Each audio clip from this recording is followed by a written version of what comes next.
మా ఇంట వెలిగేటి దివ్వెలా శ్రీరస్తు చిరునవ్వులా మా కంట కురిసేను వెన్నెల శుభమస్తులే చూపుగా పుట్టింటోళ్ళ పుణ్యాలన్నీ తోడు నీడగా అత్తింట్లోన స్వప్నాలెన్ను పండిపోగా వరాలిచ్చు ఈ దేవత వచ్చే ఆలుగా అమ్మగా అన్నిగా మా ఇంట వెలిగేటి దివ్వెలా శ్రీరస్తు చిరునవ్వులా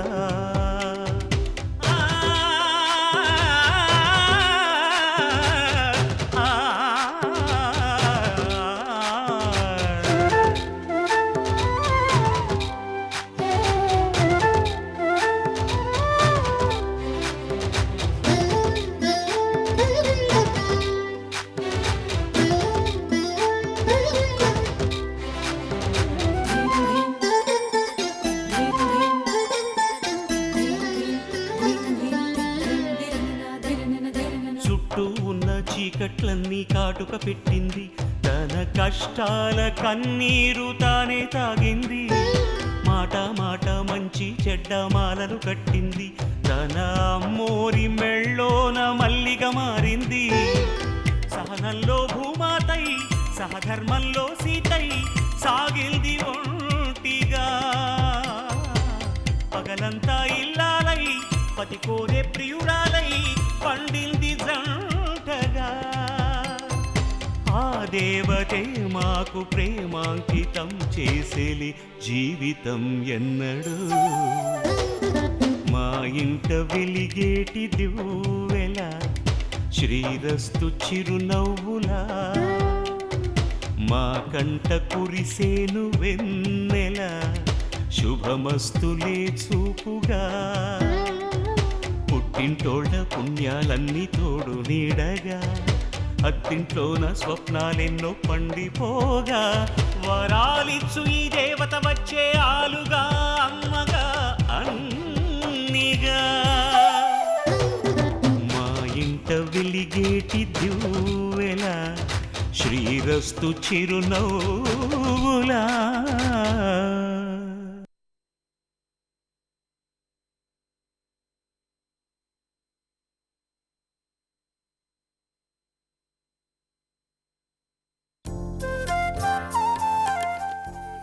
అమ్మా అమ్మా పాలు పొంగించాం పాయసం తీసుకోండి. ఏంటి పాలు పొంగించాం పాయసం తీసుకోండని ఆ తరువాత భోజనానికి రండని కాకా పట్టాలని చూస్తున్నారా? హౌస్ ఓనర్ని బుట్టలో వేసుకొని అద్దె వాయిదాలు వేయటం కరెంటు బిల్లు వాటర్ బిల్లు తగ్గించుకోమంటాం నా దగ్గర సాగదు. నేను ఓనర్ని, మీరు అద్దెకుండేవాళ్ళు. మనకి అంతవరకే సంబంధం, అర్థమైందా? ఈ పాలు పులిహారలు నా దగ్గర పనికిరావు, సరిపోయిందా? వెళ్ళండి వెళ్ళండి.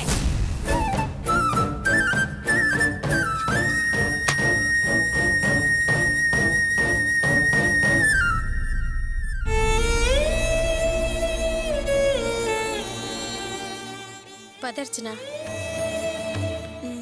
మాకు పాయసం ఇవ్వరా?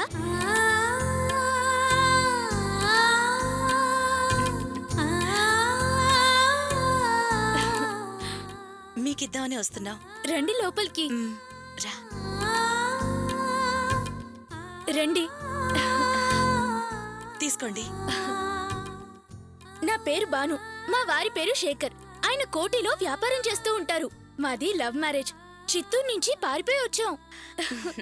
నా పేరు అర్చన, మా వారి పేరు గోపి. ఆయన మెకానిక్. నేను ఇంట్లో జాకెట్లు కుడుతూ ఉంటాను. మీరేం చేస్తూ ఉంటారు? నేను ఊరికే ఉంటాను. మన హౌస్ ఓనర్ అదో టైప్ మనిషి అండి. అద్దె తీసుకునేటప్పుడు తప్ప ఆవిడ నవ్వటం నేను ఇంతవరకు చూడలేదు. ఆవిడ పిల్లలు వేరే ఊర్లో ఉంటారట. డబ్బు తప్ప ఆవిడకి వేరే ధ్యాసే లేదు. ఆవిడతో అంటకుండా ముట్టకుండా ఉండడమే మంచిది. అవునండి, మీకు ఇప్పుడు ఎన్నో నెల? 7వ నెలండి. ఆ పక్కింట్లో ఎవరుంటారు? 3 బ్యాచిలర్స్ ఉంటారండి. ఓ, వాళ్ళకి పాయసం ఇచ్చేనా? ఆ, ఆ, తీసుకెళ్ళివ్వండి. అలాగే, వస్తానండి. ఆ.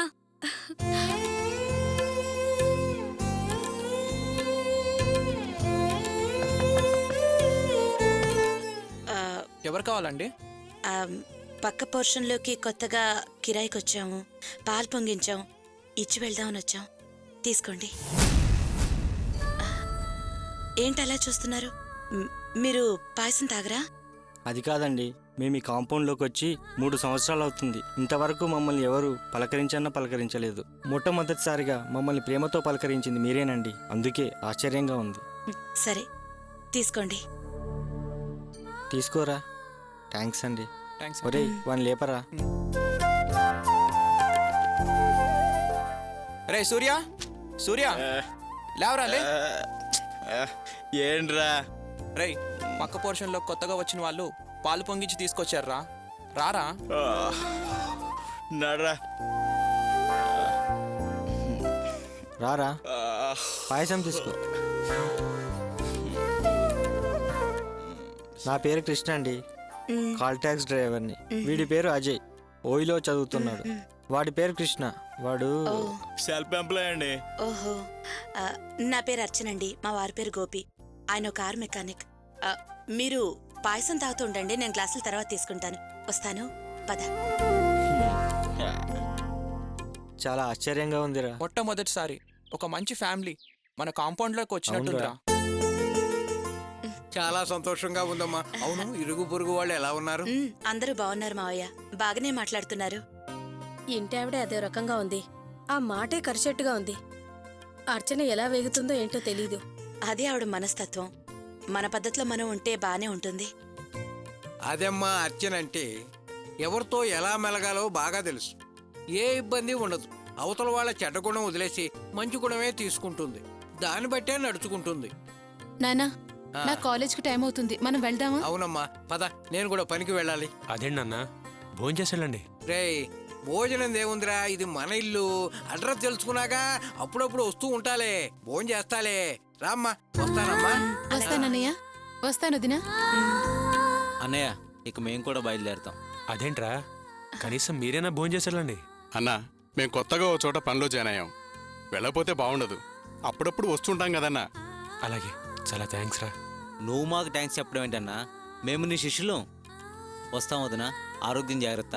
వస్తామన్నా. వస్తామన్నా, వస్తాం వదినా. ఒరే బావా, మేము కూడా బయలుదేరుతాం రా. ఒరే అర్చన, చూడు ఏమంటున్నాడు. అదేంటన్నయ్య, మీరైనా భోంచేసి వెళ్ళొచ్చు కదా. భోజనం ఏముందమ్మా, ఎప్పుడైనా చేయొచ్చు. కొత్త ఇంట్లో చేరారు, పాలు పొంగించారు. 2 రోజుల నుంచి ఆ పని ఈ పని అని అలసిపోయి ఉంటారు.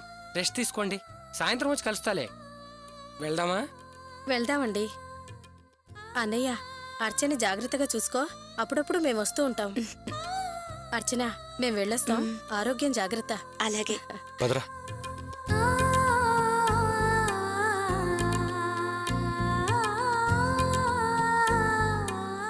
ఒరే బావా, నెక్స్ట్ ఏం చేద్దాం అనుకుంటున్నావురా? అదే అర్థం కావట్లేదురా, చాలా టెన్షన్గా ఉంది. ఏం చేయాలో ఏంటో. ఎక్కువగా ఆలోచించి కన్ఫ్యూజ్ అవ్వకరా. ఒకసారి భాస్కర్ సెట్కెళ్ళు, చాలా మంచోడురా, ఏదో హెల్ప్ చేస్తాడు. అలాగే బావా. సరేరా, వెళ్ళొస్తాము. సరేరా, వస్తామన్నయ్య. మంచిదమ్మా.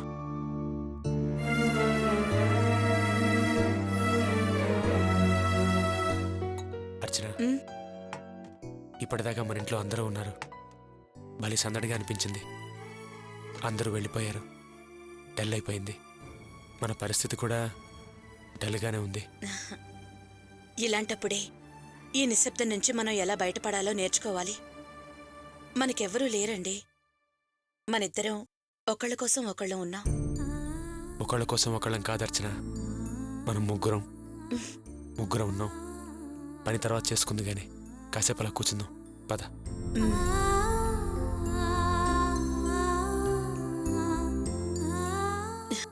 జాగ్రత్త.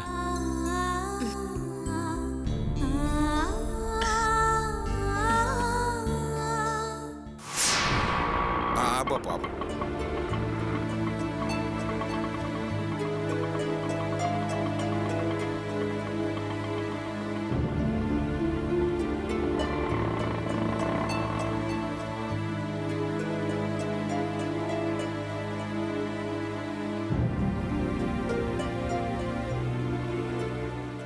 రండి రండి మావయ్య డాక్టర్ గారు ఏమన్నారు? ఏం తినకుండా పస్తులుండటం వల్ల నీరసంతో మైకం వచ్చి అలా పడిపోయింది అన్నారు.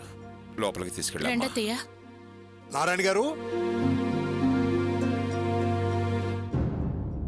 ఏమున్నారాయణ, ఇలా జరిగింది? కనీసం నాతో ఒక్క మాటైనా అనలేదు. ఏం జరిగింది? ఏంటండి ఏం తెలియనట్టు అలా మాట్లాడతారు? జిల్లా ఎలక్షన్లో మీ అమ్మాయి ప్రియ గురించి చూశాక గానీ నాకేం తెలియలేదు. ఇరుగు పొరుగు అన్న తర్వాత ఒక్క మాట అయినా నాతో అనాలిగా. పేపర్లో ప్రియన్ గురించి ఏం రాశారండి? ఏం రాశారా? ఇదిగో మీరే చదువుకోండి.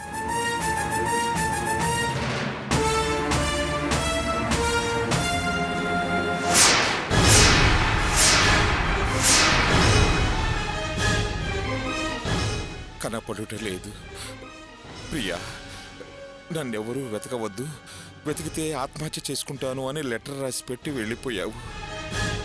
ప్రతిరోజు నువ్వు తిరిగి వస్తావని నీకోసం ఎంతో ప్రేమతో ఎదురు చూస్తున్నావు. త్వరగా ఇంటికి రాగలవు. ఇట్లు నీ కుటుంబ సభ్యులు.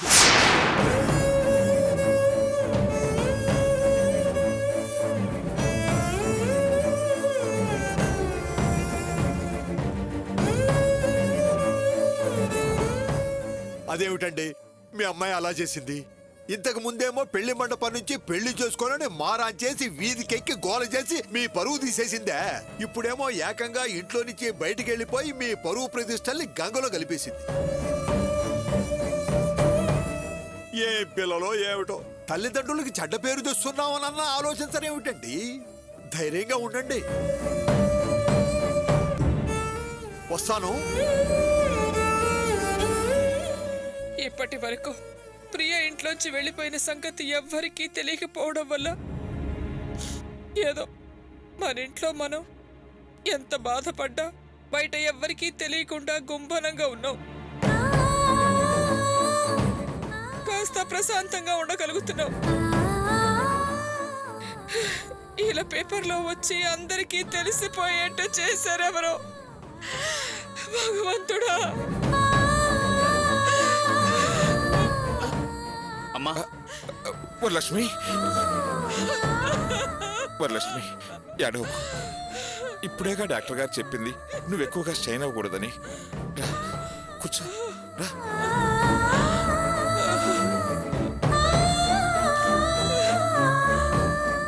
జయంతి, మీ అత్తయ్యకి తాగడానికి ఏమైనా తెచ్చివమ్మా? ఏమేమంటారు అత్తయ్య? ఇంత విషయం తీసుకొచ్చి మేమే తాగి చచ్చిపోతాను. ఏంటి వరలక్ష్మి, కొంచెం కూడా అర్థం చేసుకోకుండా మాట్లాడతావు. ఏడ్చి ఏడ్చి నీ ఆరోగ్యం పాడు చేసుకుంటావు, మమ్మల్ని బాధపడతావు. కాస్త మనసు దిట్టవు చేసుకో.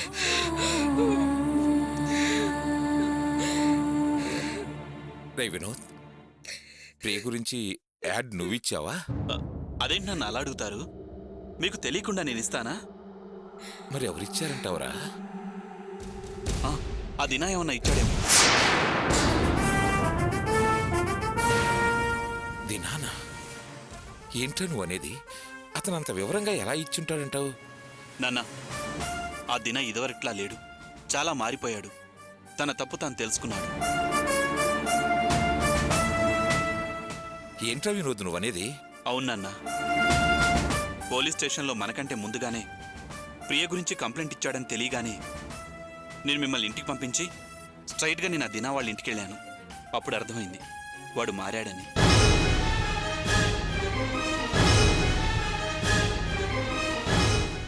ప్రియని ఎలాగైనా వెతికి తీసుకొచ్చి దాన్ని క్షమించమని అడిగి మీ ఆశీర్వాదంతోనే తనని పెళ్లి చేసుకుంటానన్నాడు. అందుకే వాడే న్యూస్ పేపర్లో యాడ్ ఇచ్చుంటాడు. అవును మావయ్య. ప్రియ కనపడకుండా పోయిన తర్వాత నేను మా అన్నయ్యకి ఫోన్ చేసి తిట్టాల్సిన తిట్లన్నీ తిట్టాను. నన్ను క్షమించమని అడిగి చాలా ఫీల్ అయ్యాడు.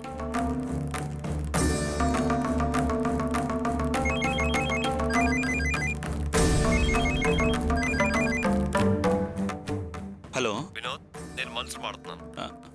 చెప్పండి బావగారు. ప్రియ కనబడక కావ్య బాధపడుతుంటే నేనే పేపర్లో యాడ్ ఇచ్చాను. ఏమైనా రెస్పాన్స్ వచ్చిందా? లేదు బావా, పక్కింటి అతను పేపర్ తెచ్చిస్తే మాకు తెలిసింది. సరే, ఏం రెస్పాన్స్ రాకపోతే చెప్పండి, టోటల్ మీడియాని కవర్ చేద్దాం. ఓకే? అలాగే బావా. See you, bye. ఏంట్రా నాన్న, పేపర్లో యాడ్ ఇచ్చింది ఎవరో కాదు, మల్స్ బావా. అల్లుడు గారు ఇచ్చారా?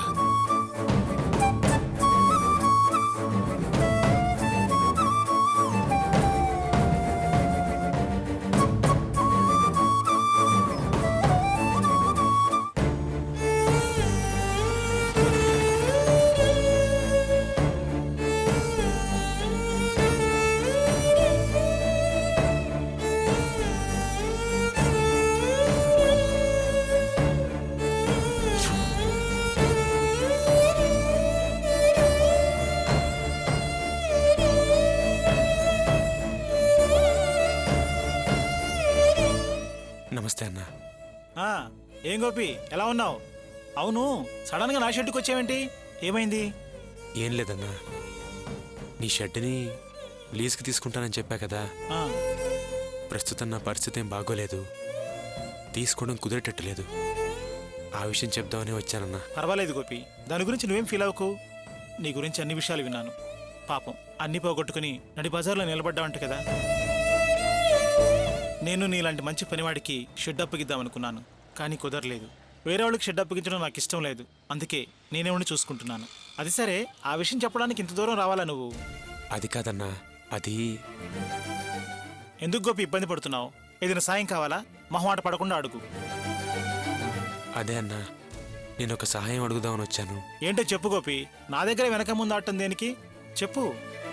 అబ్బే అదేం లేదన్నా, నా మీద నీకెంత అభిమానం ఉందో నాకు అర్థమైంది. శివగాడు కూడా భాస్కర్ అన్నను అడగరా, ఖచ్చితంగా సహాయం చేస్తాడు అని చెప్పాడు. అందుకే నీ దగ్గరికి. ఏం చేయమంటావు చెప్పు గోపి. అన్నా, నిన్ను తప్ప నేను ఇంకెవరినీ సహాయం అడగలేనన్నా. గోపి, ముందు విషయం చెప్పు. అది అన్నా, అది నీ షెడ్లో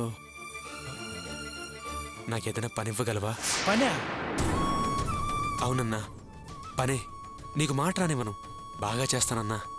ఏంటి గోపి, ఓ 2000 3000 సాయం చేద్దాం అనుకున్నాను, కానీ నువ్వేమో పని అడుగుతున్నావు. ఏ అన్నా, నా పని మీద నీకు నమ్మకం లేదా? అవే మాటలు గోపి, నువ్వు మంచి పనుడు అని ఈ ఫీల్డ్లో అందరికీ తెలుసు. నా దగ్గరకు వచ్చిన పనులే ఒక్కసారి నాకు కుదరక నీకు ఇచ్చేవాడిని. నీ పని మీద నమ్మకం లేకపోతే ఎందుకు ఇస్తాను చెప్పు? మరి ఇంకేంటన్నా ప్రాబ్లం? నువ్వు నా షెడ్యూల్ లీజుకి అడిగిన వాడివి, పనిలో నాకన్నా గొప్పవాడివి. అలాంటి వాడిని నిన్ను నా అసిస్టెంట్కి ఎలా పెట్టుకోగలను చెప్పు? నేను అసలే కోపిస్తేవాడిని. పనిలో ఏదైనా తప్పు జరిగితే నేను నిన్నేమనగలను? నిన్ను పనిలో పెట్టుకున్నాక నిన్ను నాతో సమానంగా చూడగలనా, పనుడుగా చూడగలనా? నీ దగ్గర నేను ఎలా నడుచుకోగలను చెప్పు? నా ఇబ్బంది నువ్వు అర్థం చేసుకున్నావు అనుకుంటాను, అందుకే వెనక ముందు ఆడుతున్నాను. చూడు గోపి, డబ్బు సాయం కావాలంటే అడుగు చేస్తాను, కానీ పని అడిగి నన్ను ఇబ్బంది పెట్టుకు. ప్లీజ్ గోపి, దయచేసి నన్ను అర్థం చేసుకో. పర్లేదన్నా, నేను వస్తాను. గోపి, డబ్బు కావాలంటే అడుగు, నేను ఇస్తాను. అబ్బే వద్దన్నా. ప్లీజ్ గోపి, నన్ను తప్పుగా అనుకోవద్దు. అయ్యో అలాంటిదేం లేదన్నా, వస్తా అన్నా.